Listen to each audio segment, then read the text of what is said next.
पहले हम विटामिन वाला टॉपिक स्टार्ट कर देते हैं एंड देन विटामिन्स कवर करने के बाद फिर हम एंड पे ब्रेक के बाद डाइजेस्टिव सिस्टम पढ़ लेंगे।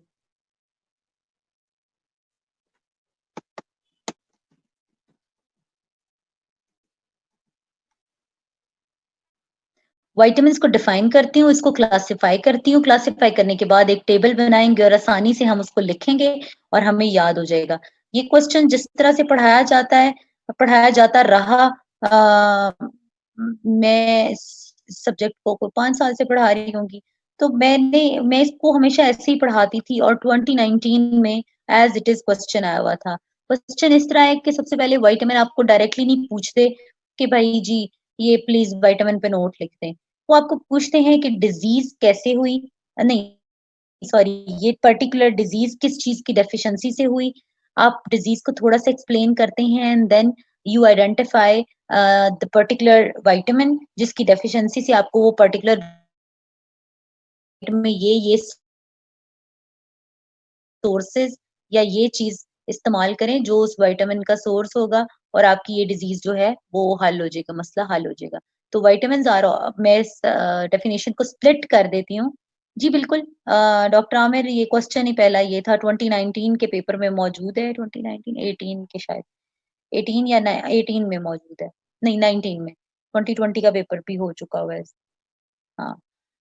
तो 2019 के पेपर का ये पहला क्वेश्चन था। स्टार्ट करती हूँ, पहले सबसे डिफाइन करती हूँ विटामिन्स होते क्या हैं? विटामिन्स आपको ऐसे कभी नहीं ज़मीन में से निकाले, जैसे ज़मीन से आप नमक निकाल लेते हैं, बहुत सारे इनऑर्गेनिक मिनरल्स और साल्ट्स निकाल लेते हैं, ज़िंक है, फास्फोरस है, फलां है, ये है, वो है। ये ऑर्गेनिक कंपाउंड्स हैं। ऑर्गेनिक कंपाउंड्स हमेशा आपको लिविंग ऑर्गेनिज़म्स को एज़ अ फूड कंज़्यूम करने से मिलते हैं। ये बात याद रखिएगा कि मिलता है, वो प्लांट्स भी हो सकते हैं, वो एनिमल्स भी हो सकते हैं और ऑर्गेनिक कंपाउंड हम कहते हैं जिसमें कार्बन, हाइड्रोजन और ऑक्सीजन होती है, ये तो चलें एक बात आपको पता ही है।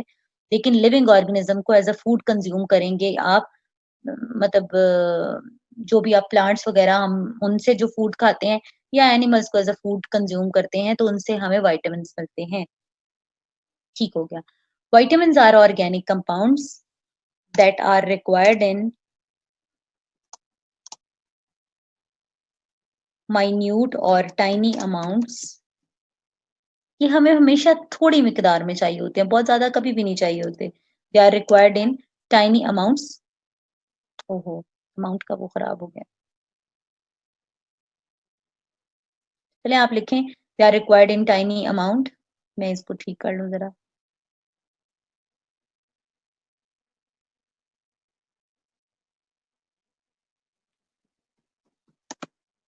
Required in tiny amount. अगर ये ज़्यादा मिकदार में, बिकॉज़ ये भी एंजाइम्स की तरह ही एक्ट करते हैं, तो ये भी हमें ज़्यादा मिकदार में नहीं चाहिए होते। ये भी बायोलॉजिकल कैटलिस्ट हैं, ये स्पीड अप करेंगे रिएक्शन को, ठीक है? रेट ऑफ रिएक्शन को इंक्रीज़ करेंगे, बायोकेमिकल रिएक्शंस को, अदरवाइज़ इनका कोई और रोल नहीं है। तो ये हमेशा थोड़ी मिकदार में चाहिए होते हैं, ज़्यादा हो जाएँ तो आप बीमार भी हो जाते हैं।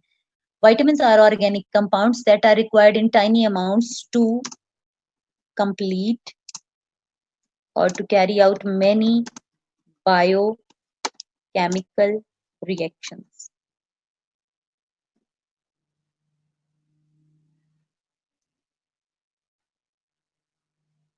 Vitamins are organic compounds that are required in small or tiny amounts because they can be used again and again to complete many biochemical reactions. ठीक है, कुछ हमें डेली डाइट में चाहिए होते हैं vitamins और कुछ हमें काफी अरसे के बाद चाहिए होते हैं। वो कौन-कौन से विटामिन्स हैं? सो विटामिन्स को हम कैटेगराइज़ कर लेते हैं, उनको क्लासिफाई कर लेते हैं 2 ब्रॉड कैटेगरीज़ में, जिससे हमें काफ़ी हेल्प मिल जाएगी।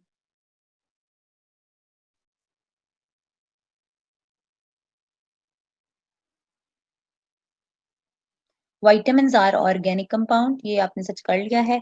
अच्छा, एक है फैट सॉल्युबल विटामिन, इसीलिए हमें अपनी डाइट में हर रोज़ 1 स्पून फैट को इंक्लूड करना ज़रूरी होता है because fat soluble vitamins dissolve he fat में होते हैं और देन एक्टिवेट होते हैं।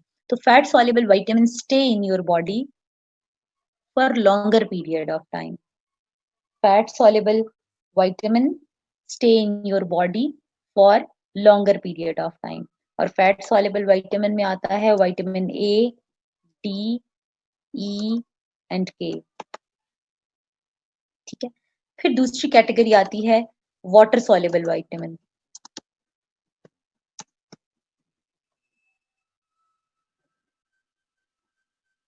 Water soluble, fat soluble vitamin,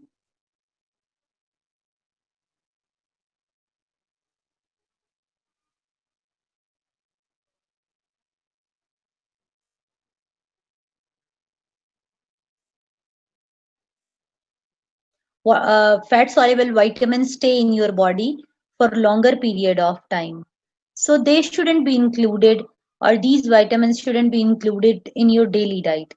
लेकिन वाटर सॉल्युबल जो vitamins हैं, वाटर सॉल्युबल vitamins आपको अपनी डेली डाइट में इंक्लूड करने जरूरी हैं, बिकॉज डेली आपकी बॉडी से वाटर एक्सक्रीट होता है और ये उसी के साथ वेस्ट हो जाते हैं। So water soluble vitamins should be included in your daily diet. ये है वाटर सॉल्युबल विटामिन। और वाटर सॉल्युबल विटामिन में कौन कौन से बी कॉम्प्लेक्स में आता है B1, B2, B3, B4 नहीं आएगा, B5, 4 और 8 नहीं होता, B9 तक आपने स्ट्रेट जाना है। ठीक है, ये हो गया।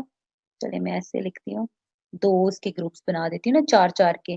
फिर आता है B6, मैंने कहा था 8 नहीं आएगा, B7 भी आएगा, B8 तो नहीं आता ना, B9, B1 से लेकर B9 तक आपने स्ट्रेट जाना है bye excluding B4 and B8। ये कभी भी आपको याद नहीं होते थे, आज अ, अल्लाह करे याद हो जाए। और B12 लास्ट होता है, फिर B12 और विटामिन सी। तो टोटल हमने देखे, टोटल कितने विटामिन बने, 4 ये और 8 बी कॉम्प्लेक्स के। टोटल विटामिन हमारे बने 12 और एक विटामिन सी, 13 विटामिन आपके टोटल बनते हैं। 13 विटामिन आपके टोटल बनते हैं जो कि हमने पढ़ने हैं। B12, B1 से B9 तक स्ट्रेट, देन B12।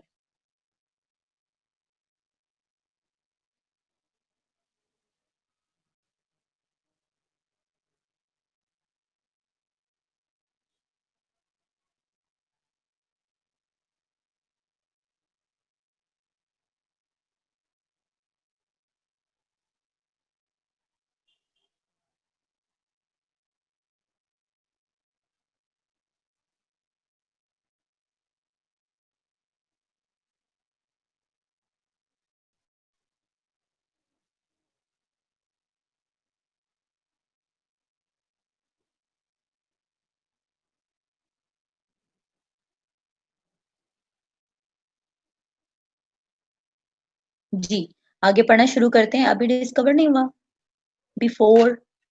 नहीं है अंजा, नहीं है ना B4 और B8, पहले तो बता दिया है। बहना क्या करती हो? यही तो बोल रही थी, B4 और B8 नहीं होते। अच्छा चले आए, अब हम इधर प्यारे से करके विटामिन पढ़ते हैं। विटामिन हमने कैसे पढ़ने हैं, पहले हमने एक टेबल बना लेना है, 3 कॉलम्स का टेबल बनाना है, इससे ना आपको याद हो जाएंगे ये मैंने क्या लिखा है, ये विटामिन। देन आपने लिखना है कि कौन सा विटामिन है और उसकी डेफिशिएंसी से कौन सी डिजीज होती है, यहाँ पे डिजीजेस। और फिर हमें अपनी डाइट में कौन सा फूड, कौन से सोर्सेज इंक्लूड करने चाहिए to overcome the deficiency of that particular vitamin.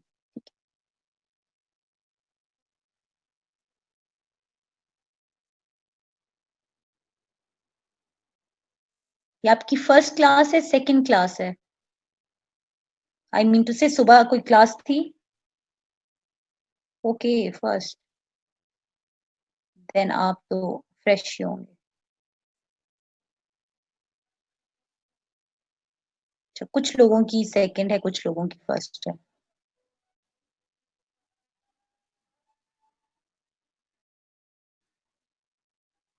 ठीक है।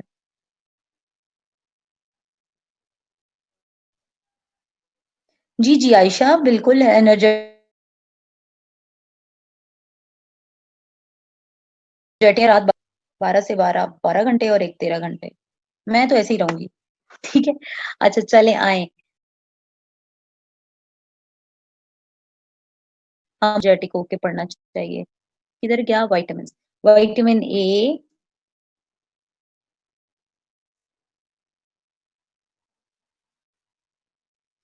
डी, ठीक है, मज़र मैं यूज़ कर लेती हूँ, सी हाइड्रेट्स। ई आपकी सुई उधर ही अड़ी हुई है।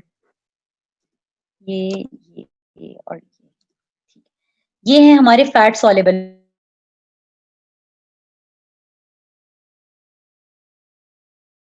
वाइट। मैं ज़्यादा टाइम वेस्ट नहीं करती, जल्दी-जल्दी लिख देती हूँ। नाइट ब्लाइंडनेस 19 के पेपर का पहला क्वेश्चन भी ये था, ठीक है? Night blindness plus dryness of skin जो है, वो हमें विटामिन ए की डेफिशिएंसी से होती है। जब हमारी आईसाइट वीक होती है तो हमें कहते हैं गाजर खाया करें, गाजर का जूस पिया करें। So carrots are rich in vitamin A. पहला सोर्स है कैरेट्स। नाइट ब्लाइंडनेस से ही आपको याद आ जाएगा। और बाकी फ्रेश फ्रूट्स और वेजिटेबल्स सारे के सारे जो हैं वो ड्राइनेस ऑफ स्किन, स्किन की जब भी बात आएगी, स्की लिखा है, स्किन लिखना था। स्किन की जब भी बात आएगी, आपने फ्रेश फ्रूट्स और रॉ वेजिटेबल्स, जब आप वेजिटेबल्स को पका लेते हैं तो विटामिन्स उसके डीजेनरेट हो जाते हैं, खराब हो जाते हैं। तो रॉ वेजिटेबल्स और fresh as it is retain रहते हैं अपनी असल हालत में। तो वो स्किन की जब भी बात आएगी, फ्रेश फ्रूट्स और वेजिटेबल्स और बाकी कैरट भी तो वेजिटेबल ही है, लेकिन carrots are rich in vitamin A. ठीक हो गया। देन विटामिन डी पे आते हैं। विटामिन डी की डेफिशिएंसी से आपको डिजीज होती है रिकेट्स। रिकेट्स है रिकेट्स रिकेट्स है deformation of bones, deformation of की बोन्स। वो सॉफ्ट होती हैं, उन पे जैसे ही बोझ पड़ता है वो टेढ़ी हो जाती हैं। तो डिफॉर्म्ड बोन्स होती हैं रिकेट्स की, जो कि विटामिन डी की डेफिशिएंसी से होती हैं। और एक और डिजीज, एक और ब्रॉड कैटेगरी लिखती हूँ, ऑस्टियो। ऑस्टियो का मतलब वैसे भी बोन्स होता है, ऑस्टियोमलेशिया। ऑस्टियोमलेशिया एक ब्रॉड कैटेगरी है which is used for element, bone elements. Bone हड्डियों की बीमारियां, एलिमेंट्स का मतलब मेरे ख्याल से बीमारियां ही होता है। बोन एलिमेंट्स और ऑस्टियोमलेशिया, रिकेट्स, ऑस्टियोमलेशिया के अंडर ही आता है। सो विटामिन डी के जो सोर्सेज हैं, डी से क्या बनता है? डेयरी प्रोडक्ट, सारे के सारे डेयरी प्रोडक्ट्स के अंदर, चले काम आसान हो गया, सबके सब डेयरी प्रोडक्ट्स के अंदर विटामिन डी मौजूद होता है। फिर विटामिन ई पे आते हैं। विटामिन ई की डेफिशिएंसी से हमें जो डिजीज है वो होती है स्किन, बाल और ये चीजें तो होती रहती हैं। जो इम्पोर्टेंट प्रोमिनेंट डिजीज है दैट इज स्टेरिलिटी और इनफर्टिलिटी, उसके लिए जी, ऑस्टियोपोरोसिस इन एडल्ट्स, एग्जैक्टली। अच्छा, उसके लिए क्या है?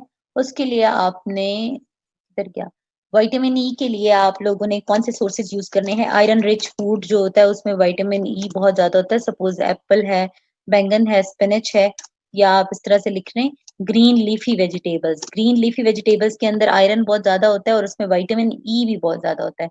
तो आयरन रिच फूड या ग्रीन लीफी वेजिटेबल्स आपने सोर्सेज में इंक्लूड करने हैं। फिर आपका आ जाता है विटामिन के। विटामिन के का काम है आपके ब्लड को क्लॉट कराना। That's why we call it blood clotter vitamin. जैसे कोई कट लगता है, कोई जख्म लगता है, तो ऊपर क्लॉट बन जाता है, सील हो जाता है वो वूंड हमारा। तो अगर विटामिन के की डेफिशिएंसी हो जाए तो ब्लड डज नॉट क्लॉट, और जब ब्लड क्लॉटिंग नहीं होगी तो you will bleed till death. ठीक है। ब्लड क्लॉटिंग एक और बीमारी में भी नहीं होती, which is haemophilia. Haemophilia is a different disease, उसका विटामिन के से कोई लेना देना नहीं है। That is genetic disorder. और जेनेटिक डिसऑर्डर जैसे रॉयल फैमिली है, ब्रिटिश रॉयल फैमिली, उनको भी वो दे आर हीमोफिलिक, उनका जेनेटिक डिसऑर्डर है, उसका कोई इलाज नहीं होता। और उसमें भी your blood does not clot and you will bleed till death. कोई एक्सीडेंट हो जाए तो क्लॉटिंग नहीं होगी, आपका खून नहीं रुकेगा। ठीक है। डायबिटीज की वजह से भी खून नहीं रुकता। फिर एक और बात भी है, मतलब कि देखिए ब्लड क्लॉटिंग तो बहुत सारी वजहों से नहीं हो सकती। एक है अब डायबिटीज, एक है हीमोफीलिया जेनेटिक डिसऑर्डर, विटामिन के की कमी हो तब भी ब्लड क्लॉट नहीं होता।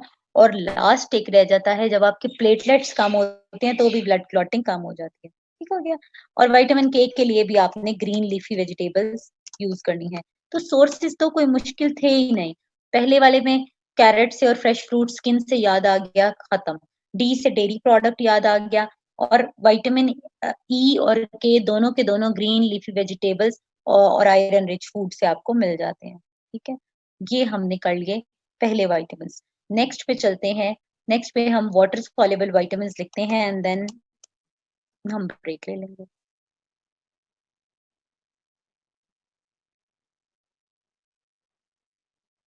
Vitamin diseases sources.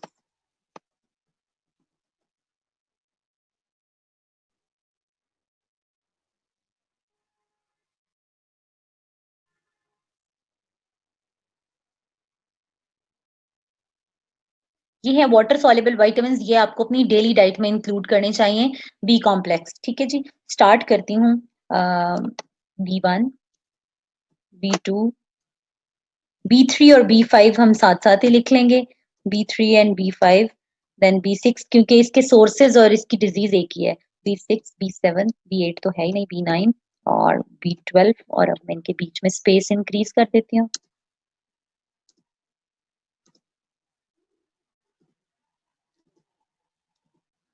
और लास्ट वाला है आपका विटामिन सी।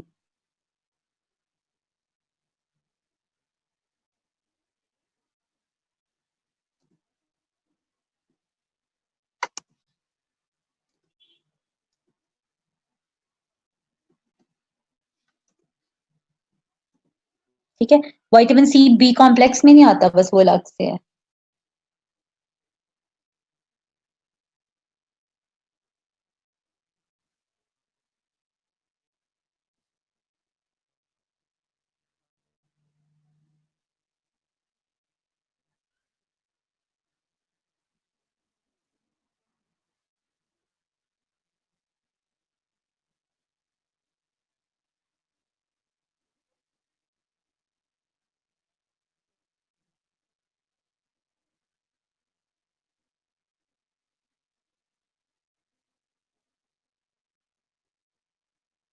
जी, B1 से स्टार्ट करते हैं। B1 की डेफिशिएंसी से आपको कौन सी डिजीज होती है? That is berry berry.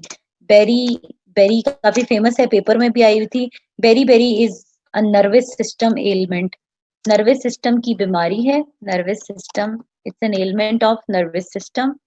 आपको इसमें क्या फील होता है? इट्स लाइक पैरालिसिस, पैरालाइज हो जाती है body. Loss of sensory neurons आपके काम छोड़ देते हैं। लॉस ऑफ सेंसेशन, ठीक है। लॉस ऑफ सेंसेशन, तो आपको ऐसे फील होता है जैसे आप पैरालाइज हो गए हैं। इबॉनी किसको कहते हैं? इसी को कहते हैं, ठीक है, पैरालिसिस। तो जो B1, B2, B3, B5 पहले चार विटामिन और आखिरी विटामिन का जो सोर्स है ना वो सेम है, वो पहले ही हम लिख देते हैं। ये आपको मिलता है लिवर, हार्ट, किडनी। ये क्या होता है? कलेजी नहीं होता वो, कलेजी नहीं होती वो उसके खाने से। लिवर, हार्ट, किडनी और जो रेड मीट होता है, मतलब मटन या जो बीफ है, उससे आपको ये मिलते हैं। B1, B2, B3 और B5। यहाँ पे भी ये सेम, यहाँ पे भी, अब तो हमें याद ही नहीं करने पड़ेंगे। यहाँ पे भी सेम और यहाँ पे भी सेम और B12 में भी सेम। चलें जी, ये तो हमारा काम खत्म हुआ कि हमें सोर्सेज नहीं याद करने पड़ेंगे पांच पांच विटामिन के, ठीक है। Liver, heart, kidney, meat, beef. फिर आ जाते हैं B2 पे। B2 की डेफिशिएंसी से जो डिजीज होती है वो कहते हैं उसको dryness of tongue and mouth. Dryness of tongue plus mouth या ऑरल कैविटी जो है, ये एक अच्छी खासी सीरियस डिजीज है। इसमें आप वो जो जिसको ये डिजीज होती है वो बेचारा कोई भी हार्ड फूड नहीं खा सकता, सॉलिड फॉर्म में फूड नहीं खा सकता। Ma'am how kidney, Iqra kidney खाते हैं ना, गुर्दा, कलेजी खाते तो हैं। लड़कियों को कोई पता ही नहीं है, चिकन चिकन खा खा के ईद पर, हालांकि डेली डाइट में खाना चाहिए। तो बस जो चिकन खाती रहती हैं, पता पुता कुछ है नहीं, ना जान ना कोई जहान। अच्छा चले, ड्राइनेस ऑफ टंग और ऑरल कैविटी, तो आपको लिक्विड फॉर्म में फूड खाना पड़ता है। इतना इतना ड्राई होता है ऑरल कैविटी या माउथ के, उसमें सलाइवा नहीं होता। और आप जब खाना इनहेल करते हैं, हिसाब लगाओ मेरा, जब खाना आप इंजेस्ट करते हैं तो खाना जब आप इंजेस्ट करते हैं तो क्या था मैंने कहना, हाँ, तो कहते हैं ब्लीडिंग स्टार्ट हो जाती है उनके एसोफेगस में से, खाना गुजरता है और एक्सट्रीम पेन होती है, क्योंकि मॉइस्ट नहीं होगा खाना तो वो ऐसे राउंड से बॉल में कन्वर्ट नहीं होता, तो ऐसे मतलब मुश्किल होता है खाना खाना उनके लिए, और ब्लीडिंग भी स्टार्ट हो जाती है। तो ड्राइनेस ऑफ टंग के लिए भी आपका सेम यही सोर्स है। पहले 2 सोर्सेज़ में मिल्क ऐड कर दें साथ। पहले 2 सोर्सेज़ में यहाँ भी मिल्क कर दें और यहाँ भी मिल्क कर दें। ठीक है? फिर आ जाता है B3 और B5 की डेफिशिएंसी से एक ही डिज़ीज़ होती है। हाँ, इकरा मुझे पहले ही पता था actually I don't eat meat मैंने आपको पहले ही नहीं कह दिया चिकन खाते हैं तो क्या आपको पता होगा? ये लोग गुर्दे भी खा जाते हैं, कलेजा भी लिवर भी खा जाते हैं और हार्ट भी खा जाते हैं, दिल भी खाते हैं। अच्छा पिलाग्रा, पिलाग्रा एक ऐसी डिज़ीज़ है जिसमें 4D की कंडीशन डेवलप हो जाती है। पिलाग्रा की मैं लिखती हूँ सिम्पटम्स सिम्पटम्स हाँ, पिलाग्रा में आपको डायरिया होगा, डायरिया के मुझे ज़िंदगी भर ना कभी स्पेलिंग आए ना आएँगे, बस मैंने लिख दिए हैं यही वाले हैं मुझे आते। डायरिया, उसके बाद डिमेंशिया 4D, डी से स्टार्ट होने वाली 4 डिज़ीज़ेज़ लिखूँगी डिमेंशिया, फिर डर्माटाइटिस, डर्माटाइटिस होती है एक ब्रॉड कैटेगरी है for all kinds of skin allergies आगे लिखवाती हूँ। अच्छा सही है डायरिया? मैंने पहली दफ़ा सही लिख दिया। अच्छा नहीं डबल एच नहीं आता, एक एच आता है। ये लो। नहीं यार डबल एच नहीं आता, डबल आर आता है। Thank you. अच्छा डर्माटाइटिस और फिर डेथ। तो कहते हैं ये 4D की कंडीशन डेवलप होती है इसमें पिलाग्रा में। पिलाग्रा एक्चुअली आपको खून की कमी, खुराक की कमी की वजह से होता है। अफ्रीका में ये बहुत ज़्यादा आम होता है। देखें डायरिया होगा आपके न्यूट्रिएंट्स जो हैं वो रिलीज़ हो जाएँगे आपकी बॉडी से, देन डर्माटाइटिस होगा, स्किन एलर्जी होगी and it can lead to death and dementia. Dementia का मतलब है कि आपकी याददाश्त कमज़ोर हो जाएगी। ठीक है? ये आप ज़रा लिखो और इसके सोर्सेज़ वही हैं लिवर, हार्ट, किडनी और 1 सेकंड ज़रा रुकें, मैं आती हूँ।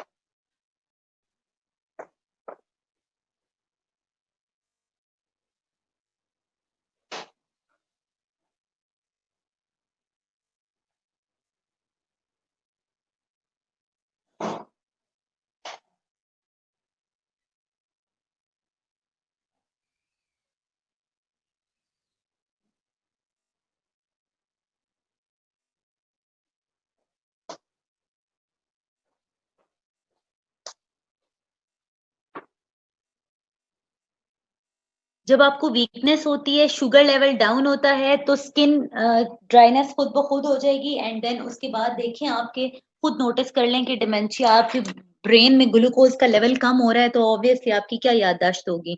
अच्छा पिलाग्रा के साथ पीला पीला से पीला याद रखना, एग योक भी आपकी येलो कलर की होती है, तो लिवर, हार्ट, किडनी ऊपर वाले सोर्सेज़ और मीट, बीफ वगैरह सब सेम और एग योक।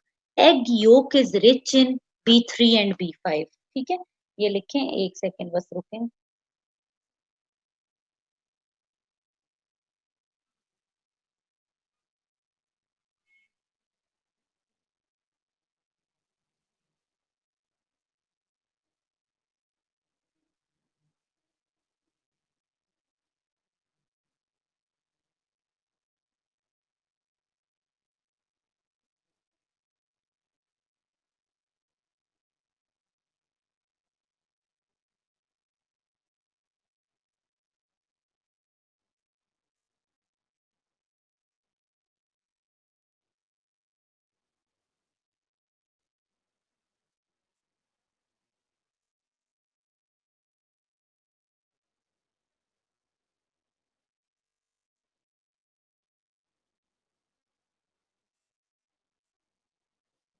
जी, B6 की डेफिशिएंसी से आपको कौन-सी डिज़ीज़ होती है? B6 की डेफिशिएंसी से आपको डिज़ीज़ होती है एनीमिया, ठीक है?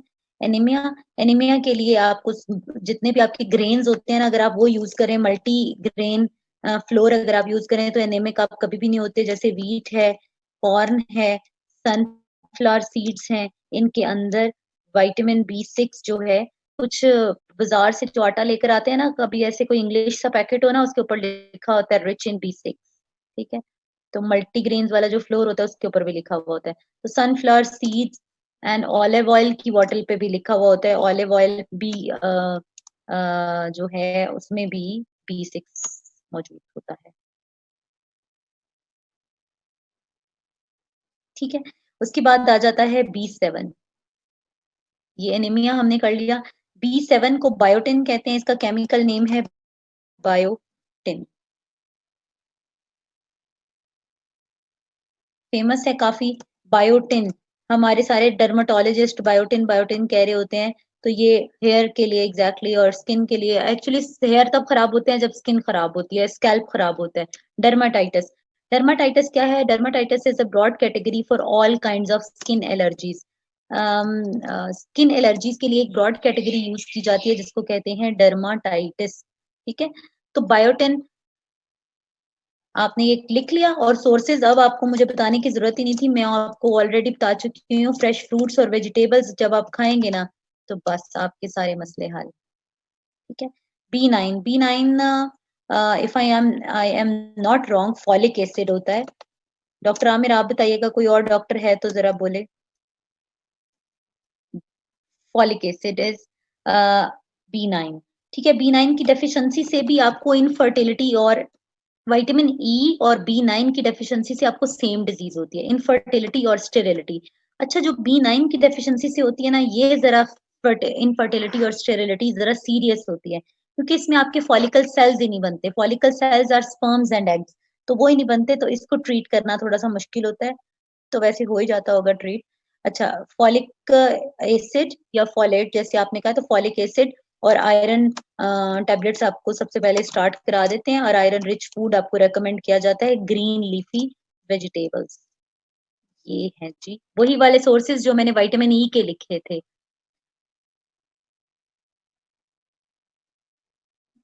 वीट का आपने क्या कहा है? वीट जर्म, वो क्या था? अच्छा, B12 की डेफिशिएंसी से आपको एक एनीमिया होता है, दैट इज मेगालोब्लास्टिक एनीमिया, जिसमें रेड ब्लड सेल जो है वो थोड़ा। अच्छा, वीट जर्म ऑयल, ठीक ठीक ठीक, ये मुझे नहीं पता ये क्या चीज। मेगालोब्लास्टिक मैं अभी पढ़ लेती हूँ बाद में। मेगालोब्लास्टिक, या मुझे ब्रेक में समझा दें क्या होता है? मेगालोब्लास्टिक एनीमिया, मेगालोब्लास्टिक एनीमिया में आपका रेड ब्लड सेल का साइज इंक्रीज हो जाता है। साइज इंक्रीज होने का मतलब ये नहीं है कि उसका सरफेस एरिया भी इंक्रीज हो जाता है, तो जिसकी वजह से ऑक्सीजन की एब्जॉर्प्शन कम होती है। जैसे ही हमारे अंदर ऑक्सीजन की एब्जॉर्प्शन कम हो जाती है ना, तो उसको एनीमिया कहते हैं। ठीक है, ये भी आपको लिवर, हार्ट, किडनी और मिल्क को कंज्यूम करने से B12 मिल जाता है। फिर आते हैं विटामिन सी पे। विटामिन सी की डेफिशिएंसी से आपको डिजीज होती है, दैट इज स्कर्वी। स्कर्वी का मतलब क्या होता है? Bleeding of gums. आपके गम्स से ब्लीडिंग स्टार्ट हो जाती है। ब्लीडिंग किधर गया? Bleeding of gums. Vitamin C आपको सारे के सबको पता है, सिट्रस फ्रूट से मिलता है। सिट्रस फ्रूट्स के अलावा विटामिन सी सिट्रस फ्रूट से मिलता है, और किससे? हाँ जी, पीस, ये नहीं आपको पता होगा, मटर जो होते हैं उनसे। फिर ग्रीन चिलीज, ग्रीन चिलीज में सबसे ज्यादा होता है विटामिन सी। और गावा, अमरूद, ठीक है, इनमें भी विटामिन सी मौजूद होता है। और टोमेटो भी सिट्रस फ्रूट है, टोमेटोज में भी होता है। ठीक है, तो ये हमारे वाटर सॉल्युबल विटामिन हो गए, जो कि हमें अपनी डेली डाइट में इंक्लूड करने चाहिए। सो ये सारा कुछ हमारा खत्म हो गया विटामिन का टॉपिक। ब्रेक ले लीजिए। ब्रेक आप लोग 20 मिनट्स की ले लें, एंड देन उसके बाद हम स्टार्ट करेंगे अपना डाइजेस्टिव सिस्टम वाला टॉपिक, और वो हमारा लास्ट टॉपिक होगा, एंड देन नेक्स्ट क्लास में देखेंगे। ठीक है, ठीक है, थैंक यू सो मच।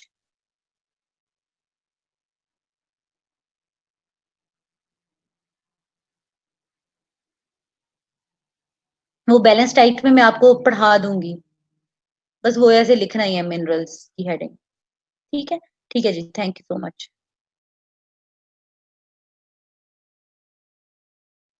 बहुत शुक्रिया आपका। और ब्रेक के बाद वापस आए, कोई 4:20-4:25 पे वापस आते हैं, और फिर अगला टॉपिक स्टार्ट करते हैं।